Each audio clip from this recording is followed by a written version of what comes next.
नमस्कार, AP talk टाइममा स्वागत छ। म निराजन भण्डारी। हामी बडा दशैंको माहौलमा रहेका छौं, तर यसपटकको बडा दशैं अन्य दशैंहरू जतिको रोचक रहेन र उल्लासमय पनि रहेन, किनकि अहिले विश्वभरि नै कोरोना भाइरसको त्रास छ। नेपाल पनि यसबाट अछुतो छैन। नेपालकै सन्दर्भमा कुरा गर्ने हो भने अहिले 860 भन्दा बढीले ज्यान गुमाइसकेका छन् नेपालमा र 1,59,800 भन्दा बढी संक्रमित अहिलेसम्म पुष्टि भइसकेका छन्।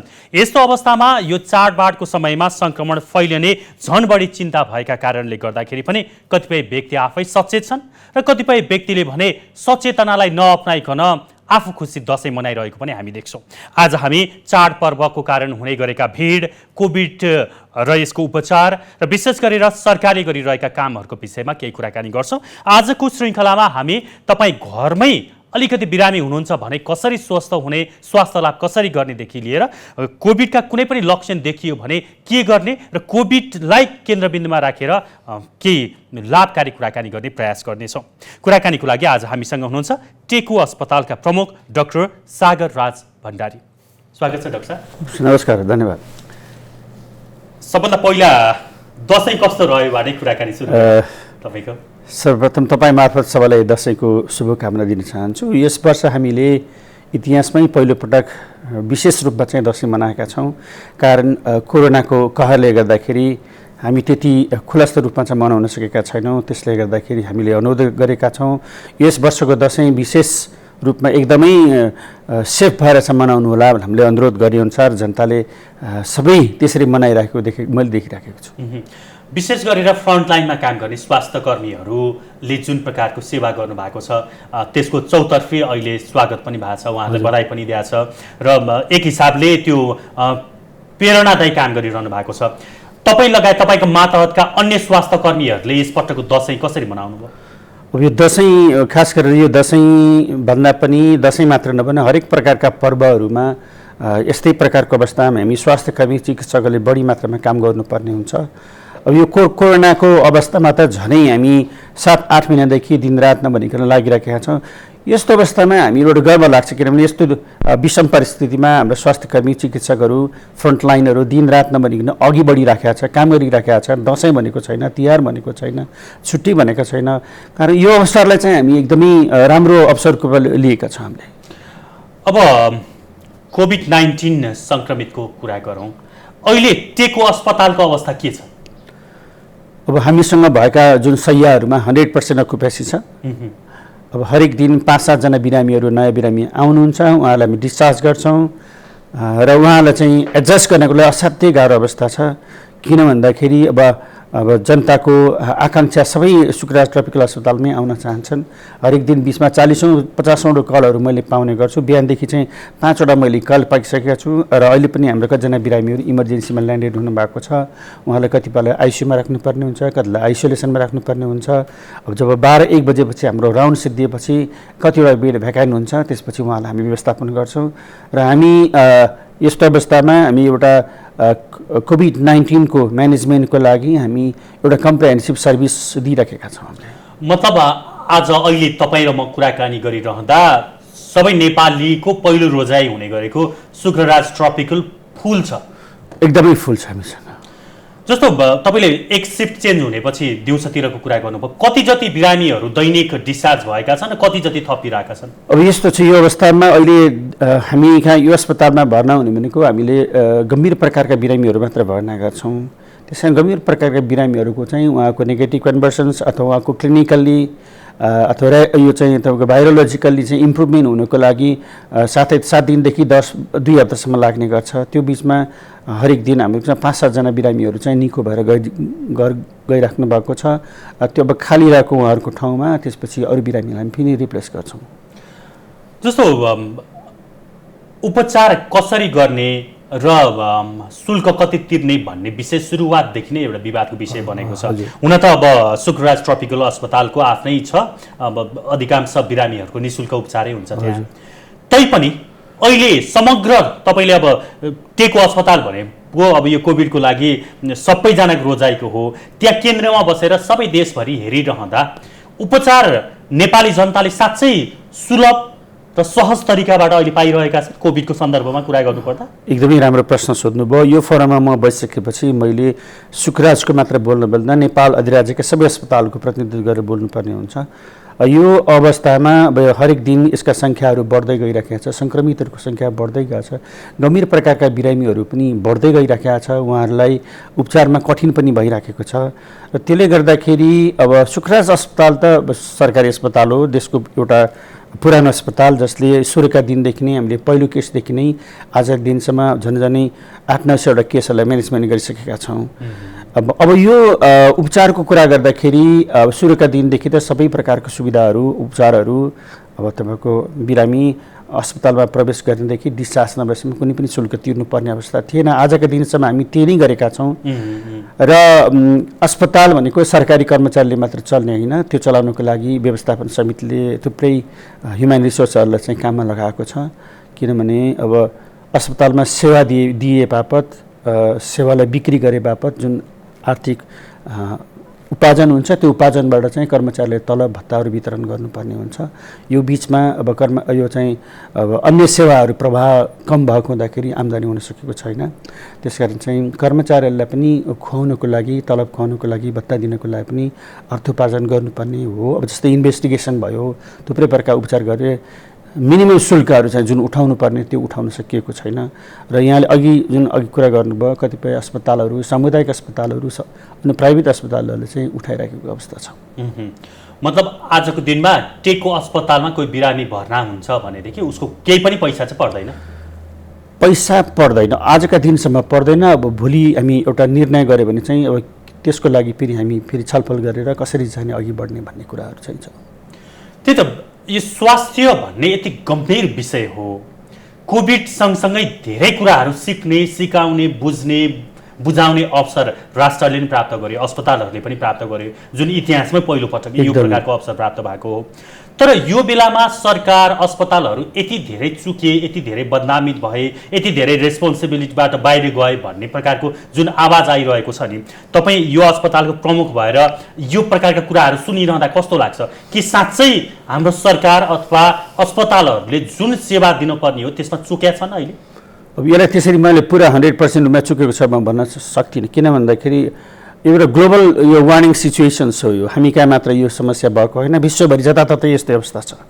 त्यसले गर्दाखेरि ग्लोबल सर्टेजका कुराहरू हुन्छन्, ग्लोबल डिमान्डका कुराहरू आउँछन्। त्यसले गर्दाखेरि सबै चिज पुरा गर्न अप्ठ्यारो हुन्छ। अब देशको 6-7 महिना 8 महिना नै भइसक्यो यो यस्तो अवस्थामा हामी दौडिरहेको।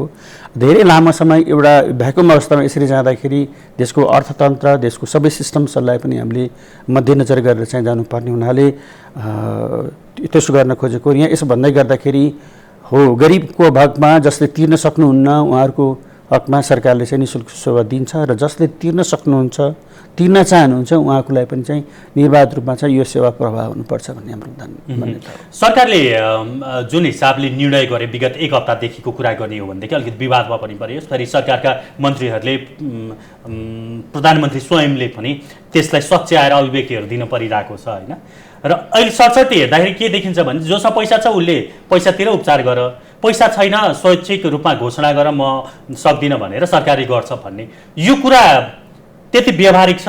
मसँग पैसा छ कि छैन भनेर म चाहिँ पैसा तिर्न नसक्ने मान्छे भनेको भरमा महिला चाहिँ सरकारले उपचार गर्ने हो कि त्यसको के मापदण्ड पनि छ खास हेर्दाखेरि? छ।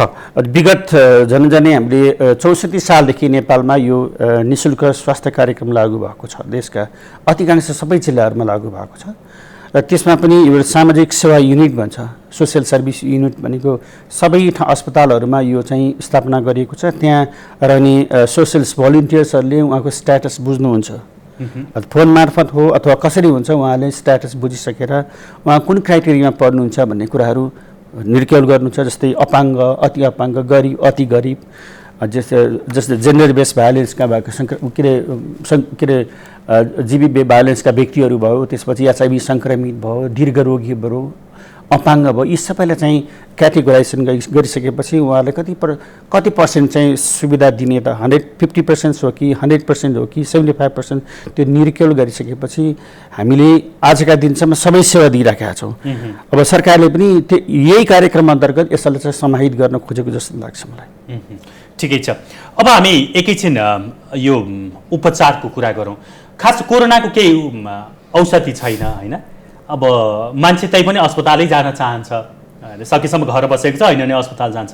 उपचार चाहिँ कसरी हुन्छ कोरोना सङ्क्रमितको? के औषधिहरू प्रयोग गरिएको छ? दुई थरी प्रश्न छ डाक्टर साहब यसमा। एउटा अस्पताल आउने बिरामीलाई, अर्को घरमै बस्ने बिरामीलाई। ओके, अब एकदम राम्रो। सबभन्दा मैले उपचार छ पनि भन्छु, मैले खोप पनि छ भन्छु। त्यो के त भन्दा एसएमएस, किन भन्दाखेरि आजका दिनसम्म न कुनै भ्याक्सिन निक्लेको छ, न कुनै पर्टिकुलर औषधि निक्लेको छ। त्यसकारण चाहिँ हाम्रो औषधि पनि भ्याक्सिन भने पनि एसएमएस नै, सोसियल डिस्टेन्स मेन्टेन गर्ने, मास्क लगाउने र सेनिटेसनका हात सफाइका कुराहरू मात्रै हुन्। त्यसकारण यसो भन्दै गर्दाखेरि अब यो एकदम नवीनतम भाइरसको कारणले गर्दा सङ्क्रमण हुने गर्दाखेरि यसको चाहिँ विश्वभरि यसको स्टडी भइराखेको छ। कुन प्रकारको औषधि दिने, कुन प्रकारको भ्याक्सिन चाहिँ, भ्याक्सिन पनि थुप्रै देशमा चाहिँ विभिन्न ट्रायलमा चाहिँ भइराखेको छ, कम्प्लिट भएको छैन। त्यसै यस पर्टिकुलर औषधि आजका दिनसम्म तैपनि हामी जुन जति पनि कोभिड-19 बिरामीहरूको जुन उहाँको लक्षण हेरेर लक्षणको आधारमा हामीले विभिन्न उपचारहरू दिइराखेका छौँ। यहाँसम्म कि अब यो अन्य रोगको लागि प्रयोग भएका जुन एन्टिभाइरल औषधि जस्तै इन्जेक्सन रेमडेसिभिरदेखि लिएर प्लाज्मा थेरापीदेखि लिएर अन्य औषधिहरू पनि हामीले चाहिँ अस्पतालका व्यक्तिहरूलाई चाहिँ प्रयोग गरिरहेका छौँ। जस्तो अस्पताल आउनेहरूलाई त डक्टरहरूले, नर्सहरूले प्रत्यक्ष हेर्नुहुन्छ होइन, के छ दिनुहुन्छ त्यो अवस्था हेरेर। कतिपय अब होम आइसोलेसनमा हुनुहुन्छ, पोजिटिभ रिपोर्ट आउँछ, ठिकै छ, घरमै चाहिँ ट्रिटमेन्ट गरेर बस्ने क्रम अहिले बढेको छ। हुन त पहिला कोरोना लाग्यो, पोजिटिभ भयो भन्न साथै अस्पतालै दौडिने त्यो चलेको थियो, अहिले चाहिँ घरमै बस्ने त्यो क्रम लहर चलेको छ होइन। घरमा बस्नेले चाहिँ के गर्ने हो डाक्टर साहब? एकदमै राम्रो प्रश्न, समसामयिक प्रश्न सोध्नुभयो। हरेक दिन मैले मोर देन 100 कल्सहरू मैले पाइराखेको हुन्छु। थुप्रै व्यक्तिहरू हुनुहुन्छ, मैले मेरो यो यदि पोजिटिभ भयो म के गर्ने, मलाई एकदमै हार्टबिट बढिराखेको छ, मलाई ज्वरो आइराखेको छ, अथवा यो समस्या भएको छ ऊ समस्या भएको छ भनिराख्नुहुन्छ उहाँहरूलाई। हामी फोन मार्फतै नै उहाँहरूलाई चाहिँ अथवा अहिले त विभिन्न सामाजिक सञ्जालहरू छ उहाँहरू मार्फत उहाँलाई हामीले काउन्सिलिङ गर्ने गरेका छौँ। तपाईँको पल्स रेट हेर्नु, टेम्परेचर हेर्नुहोस्, यदि तपाईँसँग अब सास फेर्न समस्या छ भने पल्स अक्सिमिटर पनि प्रयोग गर्नुहोस्। पल्स अक्सिमिटर तपाईँको अक्सिजन स्याचुरेसन कति छ, यी सबै कुराहरू भन्छौँ। अनि त्यसपछि उहाँको रेस्पिरेसन पनि गर्न लगाउँछौँ, अन्य लक्षणहरूको बारेमा सोध्छौँ। त्यसपछि सोधिसकेपछि उहाँहरूलाई त्यस्तो प्रकारको गम्भीर प्रकारका लक्षण छैन भने घरमै बसेर उपचार गर्नको लागि साधारण औषधिहरू जस्तै ज्वरो आयो भने प्यारासिटामोल भयो, त्यसपछि बान्ता भने बान्ता नहुने औषधि भयो, जिउ दुख्दा जिउ नदुख्ने औषधि, यस्ता प्रकारका औषधिहरू प्रेस्क्रिप्सन गर्छौँ। र साथसाथमा घरमा जुन हामीले खाने घरेलु उपचारहरूको बारेमा पनि उहाँलाई सल्लाह दिएर कुन पोजिसनमा सुत्दाखेरि राम्रो, कस्तो प्रकारको व्यायाम गर्नुपर्छ, यी सबै कुराहरू सल्लाह दिएर उहाँ स्वास्थ्य लाभको कामना साथ हामीहरूले हरेक दिन उहाँलाई चाहिँ फोन गर्ने गरेका छौँ। यो त अलिकति आफू सक्ने बिरामीहरूको कुरा भयो होइन। नेपालका सबै बिरामीहरूको अवस्था त्यो पनि छैन, एउटै रुममा धेरैजना बस्नुपर्ने बाध्यता पनि छ। त्यस्ता बिरामीहरूलाई कोभिड पोजिटिभ देखियो भनेदेखि तिनीहरूको व्यवस्थापन कसरी भइरहेछ डाक्टर साहब? अब यो दुःख लाग्दो कुरा यही नै हो। आज झन्डै 5-6 महिनादेखि नै जब यो प्रकोप यस्तो प्रकारको देशमा जानुभन्दा पहिले नै हामीले community quarantine centre, community isolation सेन्टरहरू बनाउनुपर्छ भन्ने हामीले आवाज उठाएका छौँ तैपनि यसको चाहिँ एड्रेस हुन सकेन। यो दुःखलाग्दो कुरो हो। हामी कहाँ थुप्रै त्यस्ता संस्थाहरू छन् जहाँ थुप्रै कलेजहरू पनि छन् जसका बेडहरू चाहिँ खाली छन्, त्यसलाई पनि हामी कम्युनिटी आइसोलेसन सेन्टरको रूपमा प्रयोग गर्न सकिन्छ। थुप्रै कभर्ड हलहरू छन्, थुप्रै स्पोर्ट्स कम्प्लेक्सहरू छ, त्यसलाई पनि प्रयोग गर्न सकिन्छ। थुप्रै यो तपाईँको पार्टी प्यालेसहरू पनि छ, त्यसलाई पनि प्रयोग गर्न सकिन्छ। त्यस्ता व्यक्तिहरू, धेरै सङ्क्रमित व्यक्तिहरू जसलाई घरमा बस्न सक्नुहुन्न अथवा घरमा उहाँको उपयुक्त कोठा छैन, शौचालय छैन, त्यो वातावरण छैन भने उहाँहरू ती ठाउँमा गएर चाहिँ पनि स्वास्थ्य लाभ गर्न सक्छ। यसको लागि एकदमै ठुलो चाहिँ संरचना स्थापना गर्नुपर्ने, ठुल्ठुला मेसिनहरू राख्नुपर्ने हुँदैन। कमसेकम ती ठाउँमा गएर साधारण बेडहरू राख्ने, चिकित्सकदेखि लिएर नर्सिङ स्टाफ्स र प्यारामेडिक्सको टिमलाई त्यहाँ मोबिलाइज गर्ने, विभिन्न यसको औषधि उपकरणहरू त्यहाँ व्यवस्थापन गर्ने। यसो गऱ्यो भने डेफिनेटली धेरैभन्दा धेरै व्यक्तिहरूलाई चाहिँ हामीले चाहिँ एकैपटकमा चाहिँ सहयोग दिन सक्छौँ। र आज जुन हामीले भोगिराखेका छौँ, अस्पतालहरूको बेड पुगेन, हरेक दिन मैले पुगेँ, उहाँको खासै समस्या हुन्न, तर चाहिँ प्यानिसिटीले गर्दाखेरि, डरले गर्दाखेरि, त्रासले गर्दाखेरि उहाँले अस्पताल नै आउन चाहनुहुन्छ। त्यसकारण यस्तो अवस्थामा उहाँलाई एउटा राम्रो काउन्सिलिङ गरेर कसरी हुन्छ उहाँहरूको स्ट्याटस अब रोगको स्ट्याटस बुझेर कहाँ लैजाने भन्ने कुराहरू एउटा निर्कल गर्न सकियो भने चाहिँ अस्पतालहरूमा केसहरू व्यवस्थापन गर्न पनि सकिन्छ र यो आइसोलेसन सेन्टरलाई व्यवस्थित गर्न पनि सकिन्छ। यो त्यो प्रकारले जानुपर्ने हुन्छ। डाक्टर साहब, जस्तो अघि नै हामीले कुरा गरिरहेका थियौँ, बिरामी जो अस्पताल आएका एक प्रकारका बिरामी भए, घरमै बसेका एक प्रकारका बिरामी भए, घरमै बसेको बिरामीहरू कति समयपछि रिलिफ भएका छन् बढी जसो अहिले? जनरली मेरो 7 दिनदेखि 10 दिनभित्रमा उहाँहरूको समस्याको बारे हामी चाहिँ मूल्याङ्कन गर्ने गरेका छौँ। अधिकांश 7 दिनमा उहाँहरूको कुनै समस्या नभएको, त्यसपछि उहाँहरूलाई चाहिँ यो हामीले त के भन्ने गरेका छौँ, यदि तपाईँमा लक्षण छैन भने लक्षण भइसक्यो, लक्षण भइसकेपछि घरमा आराम गरिराख्नु भएको छ, आइसोलेसन सेन्टरमा बसिराख्नु भएको, घरको आइसोलेसनमा बस्नु भएको छ, यदि कुनै समस्या छैन भने समस्या नभएको 3 दिनभित्रमा उहाँले चाहिँ दैनिक क्रियाकलापमा सक्नुहुन्छ। तर तैपनि उहाँले यो अलिकति यो अघि भनेको एसएमएसलाई फलो गर्नुपर्ने हुन्छ। र यदि त्यसरी गरिएको छ र अहिले 7 देखि 10 दिनसम्म उहाँले स्वास्थ्य लाभ गरेको अवस्था छ भने एकदमै कमभन्दा कम व्यक्तिहरूलाई 1-2%लाई मात्रै अस्पतालमा चाहिँ रिएडमिसन गर्नुपर्ने अवस्था आएको छ। अब यो परिस्थिति, यो सबै चिजले गर्दाखेरि सबैले सर्वसुलभ रूपमा कोभिड टेस्ट पनि गर्न पाइरहेका छैनन्। हजुर। अब यसको मतलब के हो भनेदेखि जुन प्रकारको टेस्ट भएको छ र त्यसको रिजल्ट देखिएको छ, पोजिटिभ देखिएको छ, त्यो सङ्ख्या हेर्दा सङ्क्रमितको सङ्ख्या त बढेकै छ, यसमा केही एकदमै डाउट नै भएन। अब यहाँ अहिले धेरै जस्तो व्यवहारिक कुरा के देखियो भने मलाई कोभिडै लाएर पनि ठिक भइसक्यो कि यस्तो पो हुन्छ भनेर साथीभाइहरूमा हामी कुराकानी गर्छौँ होइन, त्यो प्रकारको अवस्था पनि देखिएको छ। त्यस्तो हुन्छ डाक्टर साहब? त्यो भएको नभएको कसरी थाहा हुन्छ?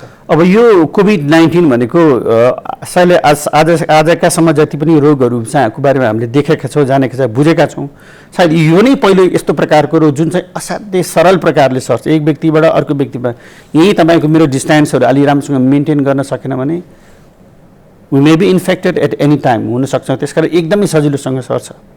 त्यसकारण चाहिँ यो सर्ने प्रक्रियाले गर्दाखेरि जो पनि चाहिँ त्यस्तो चाहिँ अब सङ्क्रमितको नजिकमा गएको व्यक्तिहरू भयो, ती वातावरणमा गएका व्यक्तिहरू भयो, त्यसको संपर्कमा भएका व्यक्तिहरू भयो भने इजिली इन्फेक्टेड हुनसक्छ। यसो भन्दै गर्दाखेरि सङ्क्रमित हुँदैमा सबैलाई लक्षण नै हुनुपर्छ भन्ने छैन।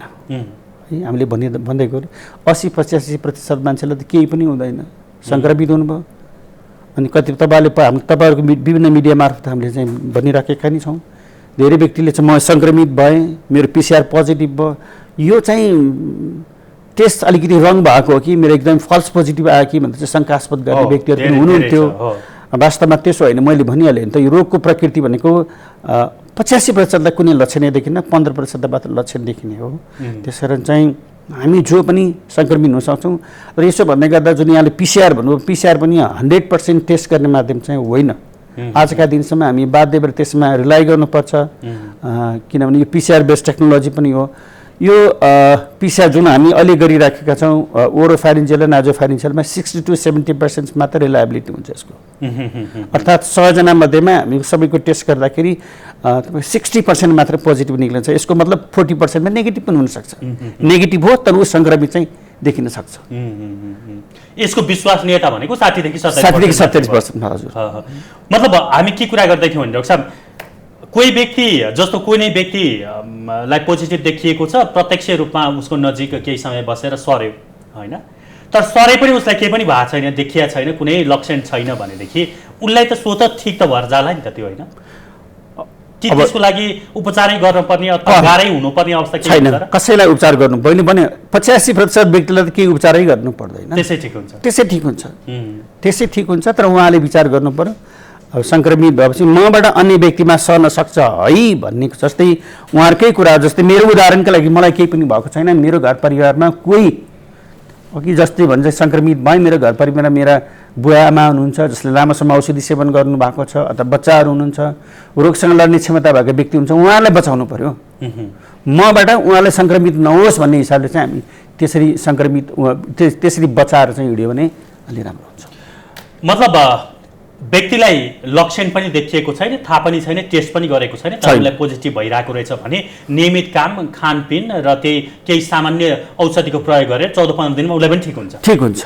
अब यहाँ कुरा के आउँछ भने डाक्टर साहब, एकचोटि पोजिटिभ भइसकेको मान्छेलाई फेरि हुँदैन रे, मलाई त भइदिए हुन्थ्यो भन्ने जस्तो त्यो एउटा एउटा कुरा पनि निस्किन्छ कि यस्तै हो र डाक्टर साहब खास कुरा? त्यस्तो छैन। अब यसको पनि स्टडी भइराखेको छ, कतिपय देशहरूमा थुप्रै देशमा स्टडी भइराखेको छ। कमसेकम यसको चाहिँ दोस्रो लहर अथवा सेकेन्ड इन्करेन्स फेरि पछि पनि भइराखेको देखिएको कतिपय व्यक्तिहरूमा देखिराखेको छ। सायद हामी कहाँ अलि नोटिफाइड भइसकेको छैन, हुनसक्छ 2 हप्ता अथवा 2 महिना 3 महिनापछि यसको रिकरेन्स फेरि हुने सम्भावना हुनसक्छ। यो ब्लड ग्रुपले पनि असर पार्छ भनेर कतिपय ब्लड ग्रुप चाहिँ सुरक्षित हौँ हामी भन्ने टाइपको कुराहरू सुनिन्छ। यो ब्लड ग्रुप र पोजिटिभ हुने त्यो खालको सम्बन्ध के छ डाक्टर साहब? त्यो स्टडी चाहिँ कतिपय देशमा भइराखेको होला, त्यसमा चाहिँ खासै मैले सत्यता चाहिँ मैले मान्दिनँ। नेपालको सन्दर्भमा हाम्रो नेपालमा त भएकै छैन, सायद हुनुपर्छ यस्तो प्रकारको स्टडी होइन। सर्टेन ब्लड ग्रुपलाई चाहिँ अलिकति बढी भाइरुलेन्ट हुने होइन, कडा प्रकारको लक्षण देखिने यस्तो प्रकारको हुनसक्छ, तर यसको लागि डिटेल स्टडी हुनु पर्यो नि त। अब हामीले दसैँको माहौलमा छौँ, जतिसुकै सरकारले आग्रह गरे पनि, तपाईँ डाक्टर साहबहरूले अस्पतालहरूले आग्रह गरे पनि टिका पनि हामीले लगाएकै छौँ, हामी दौडी पनि रहेकै छौँ होइन। त्यो प्रकारको कतिपय हामी सोसल मिडियामा देख्छौँ, पुरै लाइभै गरेर पहिलाकै जस्तै गरे नै ठुलो भिडकै बिचै टिका पनि लगाएको देखियो परिवारमा। डाक्टर साहब एकजना अनुभवी व्यक्तिको हिसाबले डाक्टर साहबलाई के लाग्छ, दसैँपछि सङ्क्रमण वात्तै बढ्ला अब? त्योभन्दा पहिले मैले एउटा चाहिँ यहाँलाई चाहिँ सन्देश एउटा फ्लो गर्न चाहन्छु। अघि भने जस्तै तपाईँले मान्छेले टेस्ट पनि गरेका छैनन्, सङ्क्रमित पनि छन्। अब त हामीले के सोच्नु पर्दा म बाहेक दुनियाँ सबै पोजिटिभ हुनु भनेर चाहिँ सोच्नु पऱ्यो कि। त्यस कारण एक व्यक्तिबाट अर्को व्यक्तिमा नसर्नको लागि उसले चाहिँ हाम्रा जनस्वास्थ्यका प्रावधानहरूलाई फलो गरिदिनु पऱ्यो। यो नै अन्तिम अस्त्र जस्तो लाग्छ मलाई।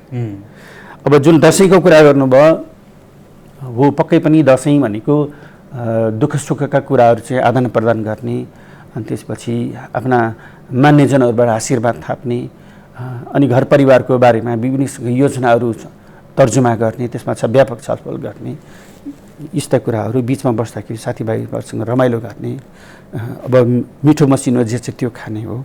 तर यसो गर्दाखेरि हाम्रो पब्लिकहरूसँग चाहिँ बढी कन्ट्याक्ट हुन्छ, एकदमै एक आपसमा सम्बन्ध एकदमै बढ्ने हुँदाखेरि सङ्क्रमण कुनै पनि व्यक्तिहरू सङ्क्रमित छ भने समुदायमा घर परिवारमा सङ्क्रमण हुने असाध्यै ठुलो समस्या छ।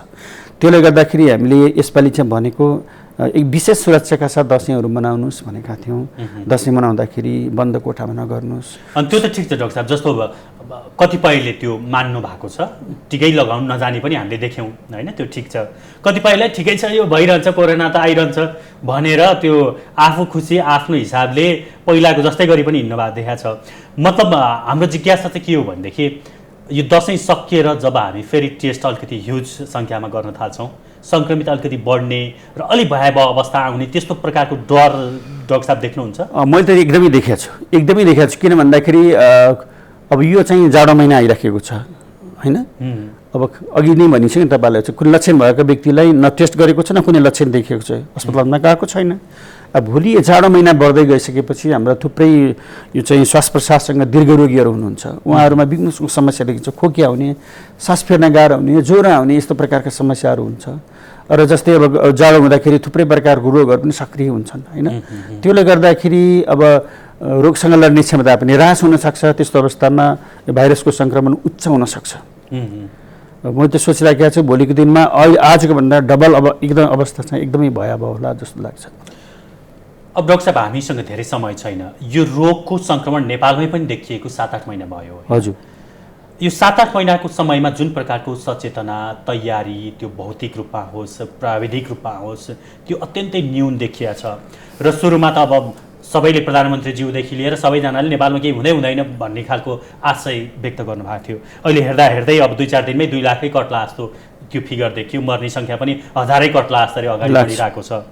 नेपाल के कुरामा असफल भएर यो ठुलो सङ्ख्या दिनका दिन थपिरहेको छ, तपाईँलाई के लाग्छ? अब यो सङ्ख्या चाहिँ अझै पनि बढेको छ, यो जसलाई चाहिँ हामीले अझै पनि फिगर गर्न सकेको छैन।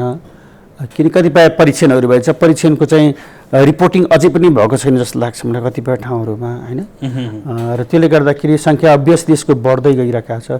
जो दसैँपछिको सङ्ख्या पनि डेफिनेटली बढ्छ।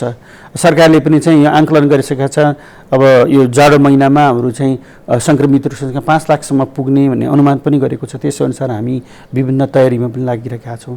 र अब हामीले एउटा के बुझ्नु पर्यो भन्दाखेरि हरेक चिजमा सरकारको मात्र मुख ताकेर पुग्दैन, नागरिक समाजले आफ्नो क्षेत्रबाट पनि बुझ्नु। जस्तै अघि तपाईँले भन्नुभयो नि यो दसैँमा संयम अपनाउन सक्नु भएन अथवा विभिन्न किसिमको रेगुलेसनलाई फलो गरेन भन्दाखेरि कमसेकम उहाँहरूको बुझ्ने भाषामा त हामीले बुझाउन सक्नु पऱ्यो नि त। त्यो हाम्रो कमजोरी हो। हामीले उहाँलाई चाहिँ यस्तो प्रकारको साधन अपनाउनुहोस् भनेर उहाँलाई बुझाउन सक्ने हाम्रो कमजोरीको कारणले त्यस्तो भयो। उहाँले चाहिँ भोलिको दिनमा उहाँले बुझ्ने भाषामा सरल शैलीमा कसरी हुन्छ उहाँले चाहिँ बुझाउने हाम्रो कर्तव्य हो। र यसरी बुझाउँदै गयो भने भोलि सरकारले भनेको यी अब यो कोभिड-19 नवीन त एकदमै नयाँ रोग हो होइन, किनभने यसको स्टडी पनि अझ पनि गइरहेको छ। भोलि के प्रकारको हुन्छ अब हामीले सोचेका छौँ। यसको चाहिँ सङ्क्रमण दर उच्च छ, एकदम बढ्दै गइराखेको छ। भोलि यस्तो उच्च सङ्क्रमण दरलाई व्यवस्थापन गर्न हामीले एउटा अस्पतालले अथवा सरकारले मात्र स्वास्थ्य मन्त्रालयले मात्र नसकेर हामी सबै पक्ष मिलेर तेरो मेरो नभनिकन मेरो पनि एउटा उत्तरदायित्व हो भन्ने एउटा कर्तव्य बोध गरेर अघि बढ्यो भने चाहिँ सायद यसमाथि विजय प्राप्त गर्न सकिन्छ। यो विगत 7 महिनामा हामीले मुख्य सिक्न पर्ने कुरा के देख्नु डाक्टर साहबले, हामी सर्वसाधारण र सरकारले? अब यो यस्तो प्रकारको धेरै कुरा सिकेको छ। यो कोभिड-19 एउटा अवसरको रूपमा लिएको छौँ। जस्तै अब शुक्रराज ट्रपिकल अस्पतालकै कुरा गरौँ, एउटा एकदमै हेला गरेको अस्पताल हो, पछाडि पारेको अस्पताल हो। यस्तो अवस्थामा अब यो यस्तो कोभिड-19 जस्तो प्रकोप आइसकेपछि एउटा त्यसले काम देखाउने, त्यसलाई अस्पताललाई विकास गर्ने जुन अवसर पायो र त्यस्तै प्रकारका कोभिड-19 आइसकेपछि विभिन्न किसिमका मानिसको व्यवहारमा परिवर्तन भएको छ। हरेक प्रकारले हात धुनेदेखि लिएर चाहिँ मास्क लगाउने चाहिँ जुन गरिरहेका छ। त्यही भएर अहिले हामीले यो रुगाखोकीका बिरामीहरू अन्य प्रकारका रोगीहरू एकदमै कम देखेका छौँ होइन। तपाईँले चाहिँ अब योभन्दा 6-7 महिना अगाडि चाहिँ हाम्रो वातावरण पनि देख्नु भएको थियो। वातावरणमा प्रदूषणहरू केही पनि थिएन, हाम्रा हिमालहरू मजाले देख्न सकिन्थ्यो होइन। त्यस्तो प्रकारको मान्छेले स्वास्थ्य लाभ पनि गरेका थिए। त्यसकारण चाहिँ यसलाई अवसरको रूपमा लिनुपर्छ। र मुख्य कुरा यस्तो प्रकारको अवसरमा हामी सबैले सरकारको मात्र मुख नताकिकन सबै व्यक्तिले आफ्नो कर्तव्य हो भनेर चाहिँ आफूले के गर्न सक्छ यसको लागि होइन, त्यो कर्तव्य बोध भएर चाहिँ अघि बढ्नुपर्ने हुन्छ। र यसको लागि सहकार्य सहअस्तित्व यी सबैको आवश्यकता पर्छ। अहिले डाक्टर साहबले कुराकानीको क्रममा पनि जस्तो सामुदायिक हिसाबका आइसोलेसन सेन्टरहरू, भवनहरू, कतिपय विद्यालय छन्, कवर्ड हल छन्, यसको समन्वय गरेर अगाडि बढ्नुपर्ने कुरा गर्नुभएको छ। हुन पनि अब जुन हिसाबले दसैँपछि सङ्क्रमण तीव्र रूपमा फैलिने त्यो एउटा आकलन गर्न सकिन्छ, त्यतिखेर झन् ठुल्ठुला ठाउँहरू चाहिने आवश्यकता छ। यो समयमा स्थानीय सरकारसँगको समन्वय आवश्यक देखियो, किनकि वडामा छ, टोलमा छ। यो स्थानीय सरकारसँगको समन्वयमा हामी केन्द्र कतिको अहिले परिपक्व छौँ अथवा हामी चुकेका छौँ अथवा यो प्रकारको समन्वय छ कि छैन डाक्टर साहब? अहिले यो 6-7 महिनाले के देखायो त्यो कुरा? समन्वय चाहिँ छ, तर त्यसले चाहिँ जुन रूपमा जानुपर्ने त्यो अझै हुन सकेको छैन। किन भन्दाखेरि उहाँलाई चाहिँ स्रोत साधनले भरिपूर्ण गर्नु पर्यो हामीले होइन। उहाँलाई डाइरेक्सन मात्र दिएर हुँदैन। त्यो डाइरेक्सन उहाँले गर्नको लागि इम्प्लिमेन्ट गर्नको लागि उहाँलाई पनि बजेटिङ प्लानिङहरू सबै हुनु पर्यो। उहाँले चाहिँ फेसिलिटेसन गर्नु पर्यो, त्यो हुन सकेको छैन। कोसिस हामीले गरिराखेका छौँ। र यो अब प्रमुख मुख्य कुराहरू जुन अघि मैले यहाँलाई कम्युनिटी आइसोलेसन सेन्टरका कुराहरू, कम्युनिटी क्वारेन्टाइनका कुराहरूमा व्यवस्थापन गर्ने कामहरू चाहिँ हाम्रा CICT टिमले गर्नुहुन्छ। जुन हरेक लोकल लेभलमा वार्ड लेभलमा हुनुहुन्छ उहाँलाई चाहिँ अलिकति अधिकार प्रत्यार्जन हामीले बढी गर्नुपर्ने हुन्छ। स्रोत साधनले चाहिँ उहाँले सुविधा सम्पन्न बनाउनुपर्छ। त्यसो गर्दाखेरि राम्रो हुन्छ जस्तो लाग्छ मलाई। हुन्छ डाक्टर साहब, यहाँको समय र विचारको लागि म धेरै धेरै धन्यवाद दिन चाहन्छु। र अझै कोजागत पूर्णिमासम्म दसैँको माहौल छ, यहाँलाई फेरि एकपटक शुभकामना। धन्यवाद यहाँलाई पनि। हस् दर्शकवृन्द, आज हामीले चाडपर्वको भिडभाड र कोभिड सङ्क्रमणको विषयमा कुराकानी गऱ्यौँ। हामीसँग हुनुहुन्थ्यो टेको अस्पतालका प्रमुख डाक्टर सागर राज भण्डारी। उहाँसँगको यही कुराकानीसँगै AP टक टाइमबाट हामी सबैजना बिदा हुन्छौँ। नमस्कार।